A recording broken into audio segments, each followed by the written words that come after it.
Bismillahirrahmanirrahim. Assalamualaikum warahmatullahi wabarakatuh. Mudah-mudahan pada pertemuan kali ini kita masih diberikan nikmat iman, Islam, serta nikmat sehat walafiat, sehingga dengan nikmat tersebut kita masih bisa beraktivitas sehari-hari dengan penuh semangat, khususnya kepada para mahasiswa yang sedang menyusun skripsi, baik skripsi kualitatif maupun skripsi kuantitatif. Para mahasiswa yang berbahagia, pada pertemuan kali ini saya akan menjelaskan bab 3, metodologi penelitian, atau tutorial bab 3 skripsi kuantitatif, yaitu metodologi penelitian. Di sini pada bab 3, yaitu metodologi penelitian, ada beberapa sub pokok bahasan yang harus dijelaskan atau yang harus dibuat oleh para mahasiswa dalam menyusun sebuah skripsi kuantitatif. Yang pertama yaitu tujuan penelitian. Yang B, tempat dan waktu penelitian. Yang C, populasi dan teknik pengambilan sampel atau populasi dan teknik sampling. Yang D, metode penelitian. E, alat pengambilan data, yaitu berupa satu variabel Y yang terdiri dari definisi konseptual, definisi operasional, tabel kisi-kisi, validasi, itu terdiri dari validitas butir, dan reliabilitas instrumen. Yang kedua, variabel X, sama dengan variabel Y tadi. Yang F, teknik analisis data, yaitu menggunakan statistik deskriptif dan statistik inferensial. Bisa menggunakan manual, bisa juga menggunakan SPSS versi yang terbaru. Dan yang terakhir adalah hipotesis statistik. Nah, pada bab 3 ini bisa langsung ke tempat dan waktu penelitian kalau tujuan penelitiannya ada di bab 1. Tapi kalau tujuan dan penelitiannya tidak ada di bab 1, maka di bab 3 ini hanya adalah tujuan penelitian. Di sini pembahasan bab 3 yang tadi saya sebutkan: tujuan penelitian, tempat dan waktu penelitian, populasi dan teknik sampling, metode penelitian, teknik pengumpulan data atau alat pengambilan data, teknik analisis data, dan hipotesis statistik. Maka satu persatu kita akan mencoba secara rinci apa saja yang dibahas pada subbab pokok bahasan pada bab 3. Yang pertama, tujuan penelitian. Tujuan penelitian ini yaitu menjawab rumusan masalah penelitian. Kalau di rumusan masalah penelitian ada 3, maka di tujuan penelitiannya pun harus 3. Kalau di rumusan penelitian ada 1, maka di tujuan penelitiannya pun harus 1.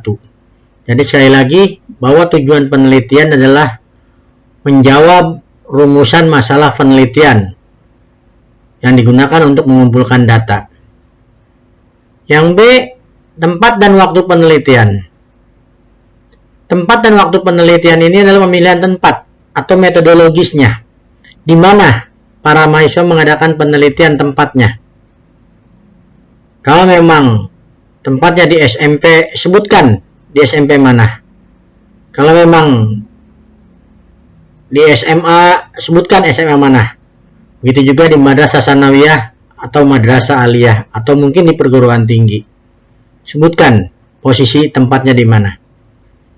Nah, waktu penelitian ini harus dirinci jenis ragam pekerjaannya.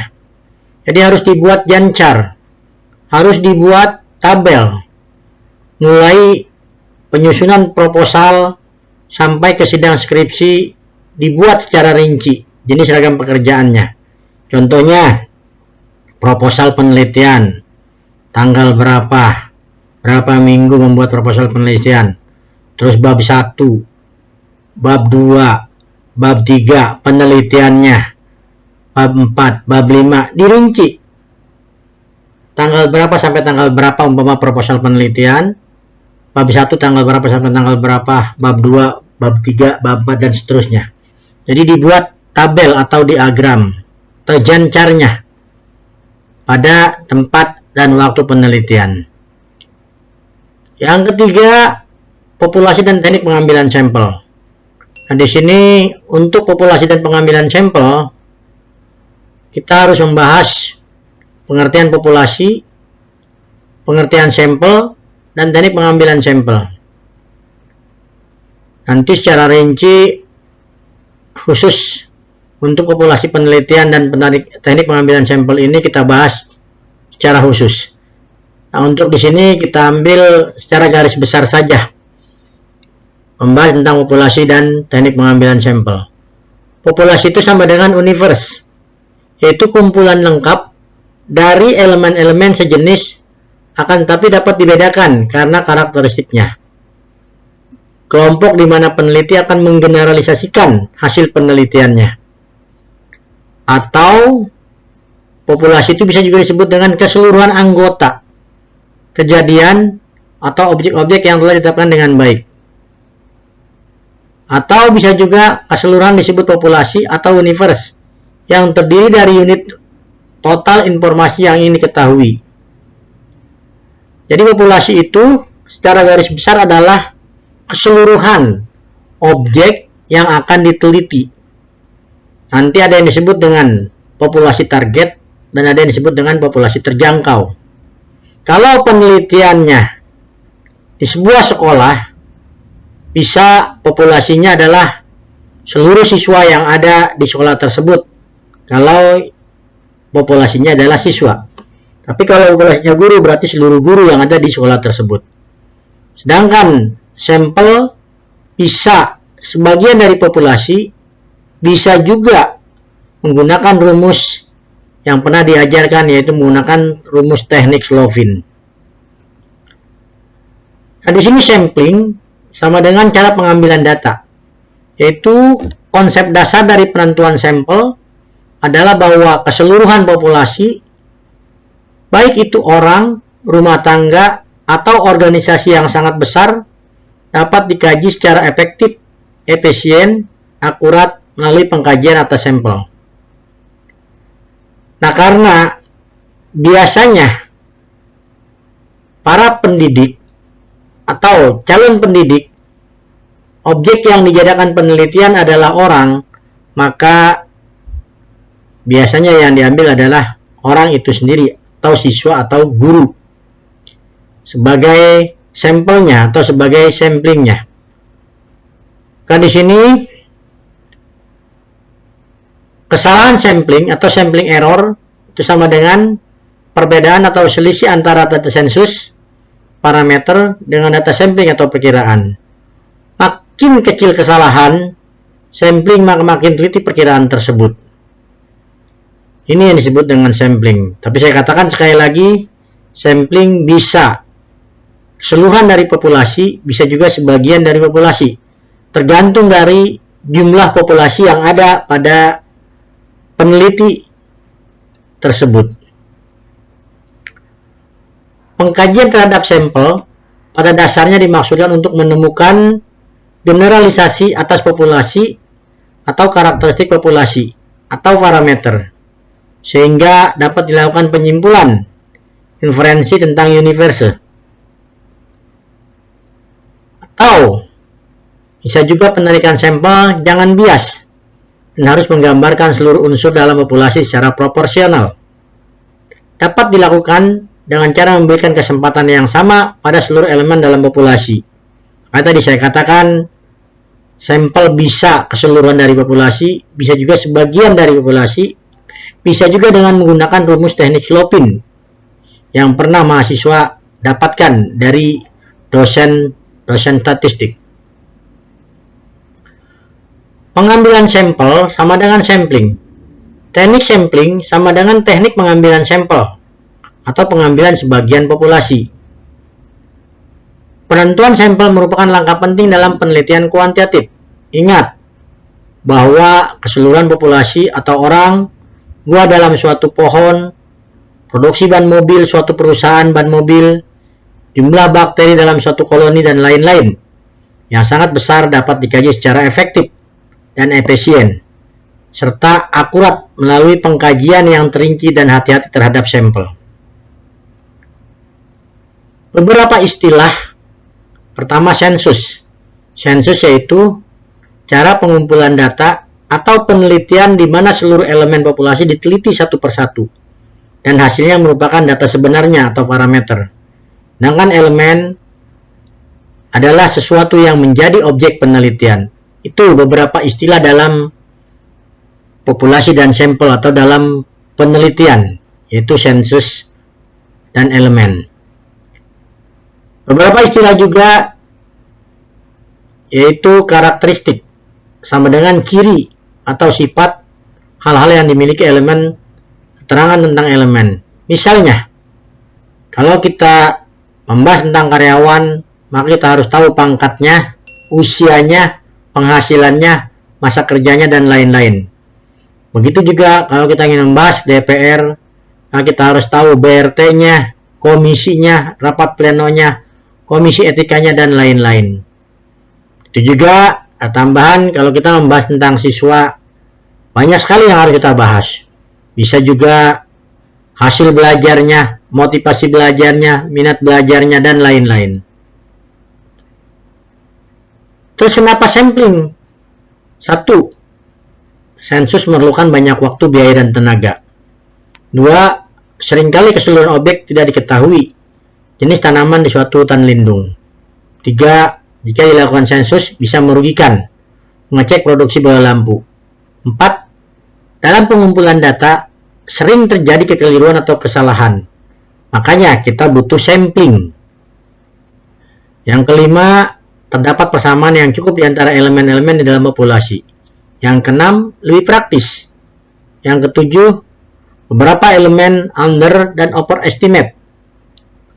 Yang kedelapan, dengan mengambil bagian dari elemen-elemen populasi, kesimpulan tentang populasi dapat diperoleh. Yang kesembilan, dengan menarikan sampel, berarti estimasi dapat dilakukan serta hipotesis dapat diuji yang hasilnya dapat berlaku terhadap populasi. 10.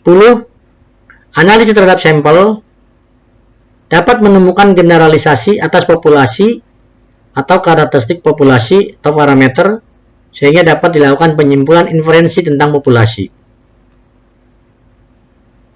Di samping itu, mengapa kita menggunakan teknik sampling?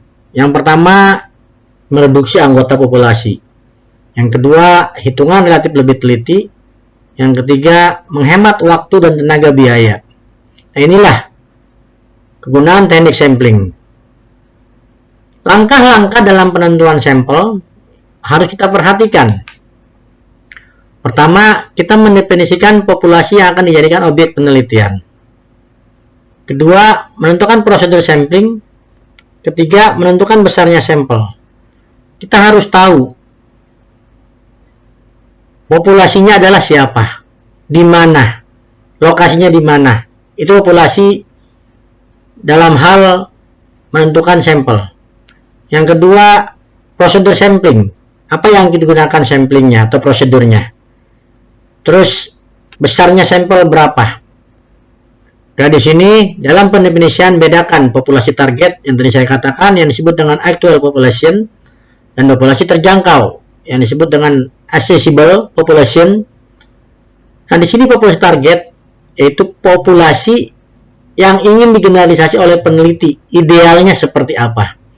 Terus populasi terjangkau, populasi yang dapat digeneralisasi oleh peneliti, yaitu secara realistis.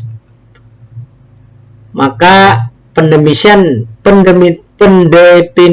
diperoleh gambaran tentukan prosedur apa yang akan digunakan dalam menentukan sampel. Itu juga tentukan besarnya sampel yang akan dijadikan objek penelitian. Makanya saya katakan tadi kita harus lihat populasinya dulu berapa orang. baru kita hitung dengan menggunakan rumus atau teknik Slopin. Nah, di sini saya ambil contoh sebuah judul penelitian skripsi dalam bidang pendidikan, yaitu hubungan antara kecerdasan emosional siswa dengan hasil belajar di SMP Al-Islam. Nah, kita harus tahu dulu populasi targetnya. Di sini populasi targetnya adalah seluruh siswa di SMP Al-Islam. Populasi terjangkaunya, kita mau mengambil sampelnya di kelas 7, kelas 8, atau kelas 9. Kalau kita mengambil sampelnya kelas 7, kelas 8, 9, maka populasi terjangkaunya adalah kelas 7, 8, dan 9. Tapi kalau kita mengambil sampelnya dari kelas 7, maka populasi terjangkaunya adalah kelas 7 saja. Kalau kita mengambil sampelnya kelas 8, maka populasi terjangkaunya adalah kelas 8. Begitu juga dengan kelas 9. Tapi populasi targetnya adalah seluruh siswa, baik kelas 7, kelas 8, maupun kelas 9. Nah, di sini kerangka sampelnya adalah daftar nama seluruh siswa SMP Al-Islam. Sampelnya adalah sesuai dari hasil penarikan sampel yang tadi saya katakan, bisa menggunakan rumus Slopin atau tabel Ishak. Selanjutnya adalah metodologi penelitian atau metode penelitian. Metode penelitian itu adalah cara melakukan penelitian dengan menggunakan metode apa. Nah, di sini pengelompokan jenis dan metode penelitian, ada banyak cara yang digunakan dalam melakukan penelitian. Di antaranya di sini kalau menurut Sugiono ada yang disebut dengan tujuan penelitiannya tujuan murni, terapan pendekatannya bisa menggunakan pendekatan survei, ex post facto, eksperimen, naturalistik, polisi, action, evaluasi, sejarah. Tingkat eksplanasinya deskriptif, komparatif, asosiatif. Jenis datanya kuantitatif, kualitatif, gabungan dan kedua-duanya. Gabungan keduanya. Nah, ini nanti secara khusus kita membahas tentang metode penelitian menurut Sugiono. Jadi ada 8 metode penelitian yang harus kita gunakan. Kita pilih salah satu, kira-kira mana yang cocok untuk penelitian para mahasiswa sendiri.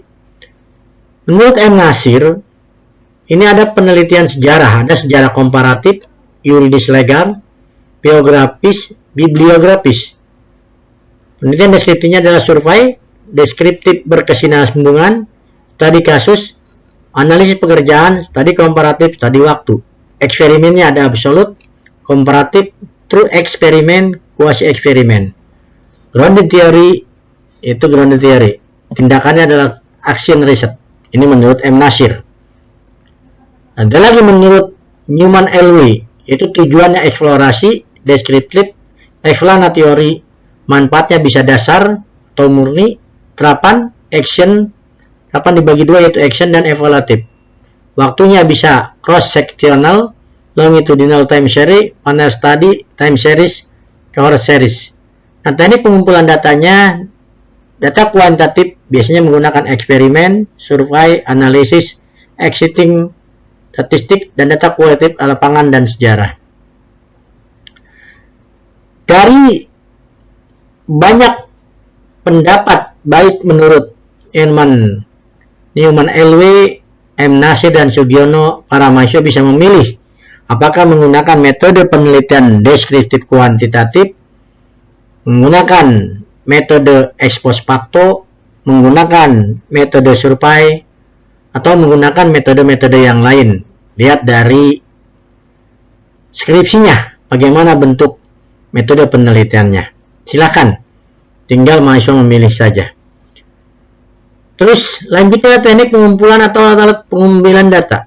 Di sini, kalau kita menggunakan dua variabel, maka nomor satu adalah variabel Y dan nomor 2 adalah variabel X. Tapi kalau kita menggunakan 3 variabel, nomor 1 variabel Y, nomor 2 variabel X1, dan nomor 3 variabel X2. Antara variabel Y dan variabel X yang dibahas sama, yaitu A. Definisi konseptual, B. Definisi operasional, C. Tabel kisi-kisi, D. Validasi. Membahas tentang kualitas butir, 2. Reliabilitas instrumen. Nah, variabel Y tentang definisi konseptual, maka contoh variabel Y-nya adalah hasil belajar. Maka definisi konseptualnya adalah diambil dari beberapa teori. Cukup satu saja dari teori atau mungkin kesimpulan dari di bab 2 tentang variabel Y, masukkan ke definisi konseptual. Sedangkan definisi operasionalnya adalah dengan apa hasil belajar tersebut dilakukan. Operasionalnya bagaimana? Kalau memang dengan soal, jabarkan dengan soal. Lalu bentuk tabel kisi-kisinya. Umpama, kalau yang dibahas adalah hasil belajar fikih dengan materi umpama adalah melaksanakan ibadah haji, buatlah tabel kisi-kisinya yang berhubungan dengan ibadah haji. Nah, terus setelah itu validasi. Ada berapa hasil belajar tersebut yang kita sampaikan ke siswa, kita tes lalu kita hitung dengan validitas butirnya. Ada berapa yang valid dan ada berapa yang tidak valid. Begitu juga dengan yang reliabilitasnya.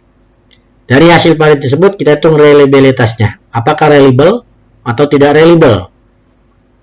Begitu juga dengan variabel X, sama dengan variabel Y tadi, definisi konseptual, definisi operasional, tabel kisi-kisi, validasi, validitas butir, dan reliabilitas instrumennya. Itu juga dengan variabel X2-nya kalau memang menggunakan 3 variabel, sama dengan variabel Y tadi. Teknik analisis data. Teknik analisis data ini yaitu bisa menggunakan manual, bisa juga menggunakan aplikasi SPSS. Saya sarankan kepada para mahasiswa yang menyusun sebuah skripsi kuantitatif, alangkah baiknya teknik analisis data ini menggunakan aplikasi SPSS terbaru. Karena kalaupun kalian tidak bisa menghitung dengan manual, tapi dengan menggunakan aplikasi SPSS itu lebih cepat, lebih enak, dan lebih nyaman. Kalian tidak perlu berpikir untuk menghitung, tapi aplikasilah yang membantu kalian untuk menghitung hasil penelitian kalian. Terus yang terakhir adalah hipotesis statistik. Nah, di sini saya sengaja memberikan apa itu disebut dengan hipotesis penelitian, hipotesis operasional, dan hipotesis statistik. Kalau hipotesis penelitian dan hipotesis operasional itu diuraikan dengan kata-kata. Contoh, terdapat hubungan variabel X dengan variabel Y, atau terdapat pengaruh variabel X terhadap variabel Y. Hipotesis operasional juga sama, tidak terdapat, kebalikannya, tidak terdapat hubungan variabel X dengan variabel Y, tidak terdapat pengaruh variabel X terhadap variabel Y. Tapi hipotesis statistik itu dilambangkan dengan simbol. Ini hanya salah satu contoh saja, yaitu HO R sama dengan 0, atau HA rho sama dengan 0, atau bisa juga HO R tidak sama dengan 0, HA rho tidak sama dengan 0. Jadi sekali lagi, kalau hipotesis penelitian itu diungkapkan dengan kata-kata adanya di bab 2, tapi hipotesis statistik dilambangkan dengan simbol adanya di bab 3. Terima kasih.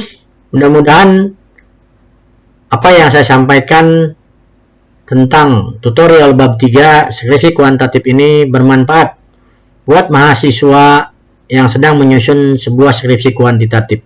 Saya doakan semoga para mahasiswa lancar, tidak ada kendala dalam menyusun skripsi kuantitatif ini, baik dari bab 1, bab 2, bab 3, bab 4 maupun bab 5, sehingga selesai sesuai dengan apa yang diharapkan.